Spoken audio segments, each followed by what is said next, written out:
Hi guys! Welcome back! And for today's video, no, we are here preparing the orders for today.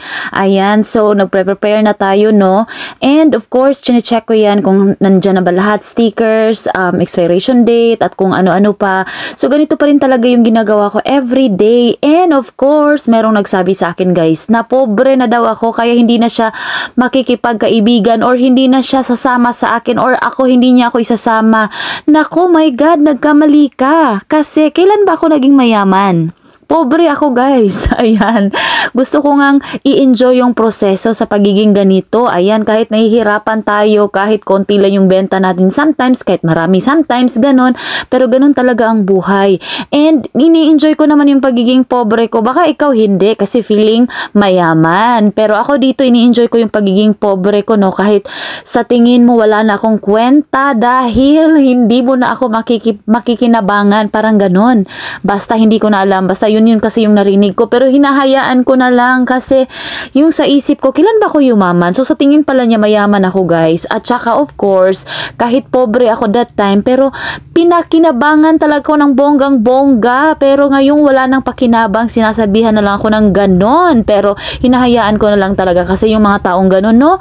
Very ungrateful. Kahit ipakain mo pa hasta siko or kahit lahat na ipatulon mo sa kanya lahat ng pagkatao mo, ganon pa rin talaga yung mga taong ganon. Kaya hayaan ko na lang. So, basta ako dito nag-e-enjoy ako sa aking ginagawa sa proseso. Kasi sabi nila, it's not about the destination naman eh. It's about the journey. So, kahit nahihirapan tayo, pero i-enjoy pa rin natin yung ating journey sa buhay kahit ano pa man yan. Kahit marami tayong pinagdaanan, problema at kung ano-ano pa, maraming toxic sa ating kapaligiran, maraming ayaw sa atin. Basta hayaan na natin. Yung importante naman is yung sarili natin, yung sa isip natin, yung pagmamahal natin sa ating sarili, at saka yung pamilya natin. Yun yung pinaka-importante talaga. And salamat sa aking mga customers pa rin na sumusuporta out there. Thank you sa pagbili ng ating produkto, no? Salamat sa mga kaibigan natin na totoong kaibigan na nandyan kayo always kahit anong pinagdaanan natin, kahit anong nangyari, nandyan pa rin kayo, hindi katulad ng iba. Tapos, salamat talaga sa lahat ng mga taong sumuporta and of course sa ating business partners out there. Thank you so much. And of course guys, ayan, nagpiprint na ako dito, no, sa ating delivery receipt. So, thank you talaga sa inyong support, no, and hanggang sa susunod, sana hindi kayo magsawa out there and enjoy lang, enjoy every journey of your life lang talaga kahit anong mangyari. Basta laban Japan kahit anong problema pa yung pagdadaanan natin, okay?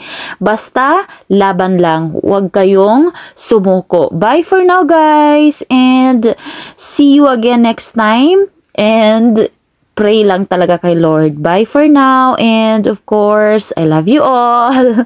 Mwah!